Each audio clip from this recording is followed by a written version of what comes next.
नमस्कार। बिहार तक में आपका स्वागत है और मैं हूं सुजीत। कांग्रेसी सांसद धीरज प्रसाद साहू के यहां जो छापेमारी हुई और 354 करोड़ रुपए मिले, उसके बाद बिहार और झारखंड में बेचैनी है। बेचैनी इस लिहाज से है कि इन राज्यों के नेताओं पर भी कार्रवाई हो सकती है। हालांकि धीरज प्रसाद साहू तो झारखंड के ही हैं, लेकिन अन्य नेताओं पर, और उसका सबूत भी मिल गया तुरंत। अब धीरज प्रसाद साहू के यहाँ 5 दिन तक छापेमारी चली, उनके 9 ठिकानों पर छापेमारी हुई, 354 करोड़ रुपए वहां से बरामद हुए। और इस 354 करोड़ रुपए को गिनने में कर्मचारियों को 5 दिन लगा। 25 नोट गिनने वाले मशीन इस्तेमाल की गई और 50 कर्मचारी दिन रात नोट गिनते रहे, तब जाकर ये गिनती रविवार की रात पूरी हुई।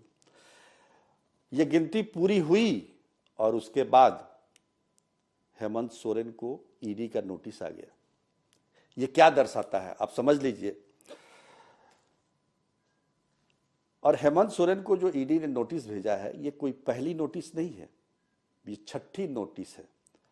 इसी साल अगस्त से लेके और दिसंबर तक 5 और नोटिस ईडी हेमंत सोरेन को भेज चुकी थी, लेकिन किसी न किसी बहाने हेमंत सोरेन उसको टालने में कामयाब रहे। लेकिन ये 6ठा नोटिस जो है वो काफी महत्वपूर्ण है। महत्वपूर्ण इस लिहाज से भी है क्योंकि धीरज प्रसाद शाह का प्रकरण भी साथ में है। देखिए, अब तक विपक्षी दल इस बात को लेकर लगातार केंद्र सरकार पर हमले करते रहे हैं कि ईडी में जानबूझकर उनको ईडी का इस्तेमाल किया जा रहा है फंसाने के लिए। लेकिन धीरज प्रसाद साहू का जो मामला आया, उसके बाद जो विपक्ष है वो बचाव की मुद्रा में आ गया। उसे अब सूझ नहीं रहा है कि भाई अब कैसे कहें कि भाई गलत हुआ है ये। फिर भी अपने अपने तरीके से धीरज प्रसाद साहू का लोग बचाव कर रहे हैं पार्टी की तरफ से। लेकिन दिलचस्प बात एक और है इसमें। आप देखिए लोग कैसे कैसे हैं। अब धीरज प्रसाद साहू ने आज से बहुत पहले, यानी कि 12 अगस्त 2022 को, ये तो 23 चल रहा है, दिसंबर का महीना है, तो करीब 1.25 साल पहले एक ट्वीट किया था और वो ट्वीट आज वायरल हो रहा है। उसमें लिखा है धीरज प्रसाद साहू ने, नोटबंदी के बाद भी देश में इतना काला धन और भ्रष्टाचार देखकर मन व्यथित हो जाता है। मेरी तो समझ में नहीं आता है कि कहां से लोग इतना काला धन जमा कर लेते हैं।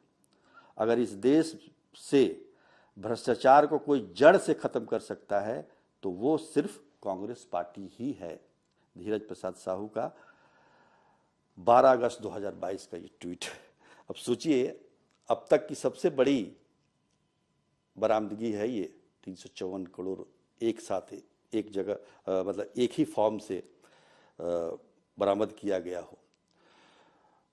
तो खैर, ये तो धीरज प्रसाद साहू के खिलाफ जो कार्रवाई होनी है वो होगी। लेकिन इस प्रकरण के बाद अब ईडी का बड़ा एक्शन बिहार और झारखंड के नेताओं पर होने जा रहा है, ये भी तय है।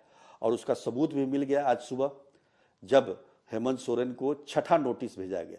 और 6ठा नोटिस इसलिए भी इंपॉर्टेंट है क्योंकि 5 नोटिस तक किसी न किसी प्रकार से टालते रहे हेमंत सोरेन इस ईडी के पास जाने से, और इस दौरान वो कोर्ट भी गए, लेकिन उन्हें झारखंड हाईकोर्ट से भी राहत नहीं मिली और ना ही सुप्रीम कोर्ट से राहत मिली। तो और कोई चारा दिख नहीं रहा है, अनलेस कि कोई और बड़ी वजह उनके सामने आ जाए। तो कुल मिलाकर देखें तो ये काफ़ी कल का दिन जो है काफ़ी अहम है हेमंत सोरेन के लिए। और जैसा कि धीरज प्रसाद साहू भी झारखंड से हैं, बिहार में जो माफ कीजिएगा, झारखंड में जो सरकार चल रही है वो भी कांग्रेस और जेएमएम साथ मिलकर चला रहे हैं। तो कहीं ना कहीं ये मामला जोड़ने की कोशिश ईडी की तरफ से होगी, ऐसा अनुमान लगाया जा रहा है, आशंका जाहिर की जा रही है। अब ये जो मामला है इसके बारे में बता दें कि ये जमीन घोटाला का मामला है और इस जमीन घोटाले में मनी लॉन्ड्रिंग हुई है, जिसमें पीएमसीए जो कि prevention of money laundering act के तहत इन पर कार्रवाई होगी। तो कार्रवाई से पहले अगर पूछताछ के लिए कल बुलाया है ईडी ने, कल 12 तारीख को हेमंत सोरेन को वही कहे कि कोई अगर बड़ा कारण नहीं हो तो उनको जाना पड़ सकता है। और सबसे बड़ी बात क्या है कि 19 दिसंबर को इंडिया महागठबंधन की बैठक भी है, तो वो भी आप उसको भी ध्यान में रखना है। अब कल यहाँ बैठक हुई 10 दिसंबर को, जो पटना में बैठक हुई, क्षेत्रीय परिषद की बैठक हुई, तो बहुत सारे जो यहाँ के विपक्षी दल हैं, अब जैसे पूर्व मुख्यमंत्री जीतन राम मांझी ने व्यंग किया कि भाई हेमंत सोरेन भी नहीं आए उसमें, ममता बनर्जी भी नहीं आए, ये सारे लोग इंडिया महागठबंधन में ही हैं। नीतीश कुमार इस बैठक में शामिल, चूंकि पटना में बैठक हो रही थी तो नीतीश कुमार थे। लेकिन इसमें यह कह देना स्पष्ट है कि ये बैठक नीतीश कुमार ने नहीं बुलाई थी, केंद्र सरकार ने बुलाई थी और अमित शाह की बैठक थी। उसमें हेमंत सोरेन और ममता बनर्जी नहीं आए। इसमें नवीन पटनायक को भी आना था, पर वो तो डायरेक्ट उनका तो डायरेक्ट प्रधानमंत्री नरेंद्र मोदी से ही उनकी बातचीत है, तो ये यहाँ क्यों आएंगे। तो सबने अपने अपने प्रतिनिधियों को भेजा। तो जीतन राम मांझी ने व्यंग किया है कि भाई इनके एलाइज भी इनके मेजबानी में नहीं आए। ठीक है, लेकिन अब बताइए, अब जिसको ईडी का जिस पर तलवार लटक रही है वो कैसे बैठक में आएगा, अमित शाह के गृह मंत्री अमित शाह की बैठक में। तो वो भी एक कारण है। दूसरी तरफ ममता बनर्जी तो शुरू से ही उन पर ईडी की कार्रवाई उनके पार्टियों पर चल रही है। तो ऐसे में उसको इंडिया महागठबंधन से जोड़ के देखना उचित नहीं है।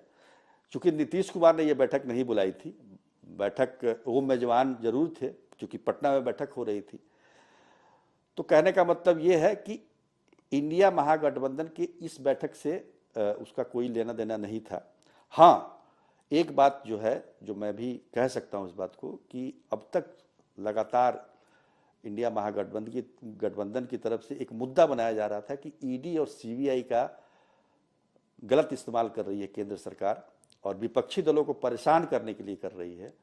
तो ये जो धीरज कुमार शाह के यहाँ जो पैसे मिले हैं 354 करोड़, इससे जो है इस मुद्दे पर एक तरीके से पानी पड़ गया है और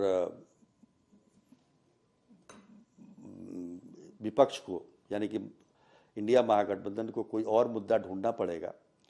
पर सबसे बड़ी बात क्या है कि धीरज प्रसाद शाह ने जो ट्वीट किया है वो बड़ा ज़बरदस्त है। उस पर गौर जरूर कीजिएगा कि जो व्यक्ति खुद ही काला धन इतना रखे हुए हैं, वो नसीहत दे रहा है कि आखिर लोग कैसे इतना काला धन जमा कर लेते हैं। तो यही दुनिया है। आज के लिए बस इतना ही। तब तक के लिए नमस्कार।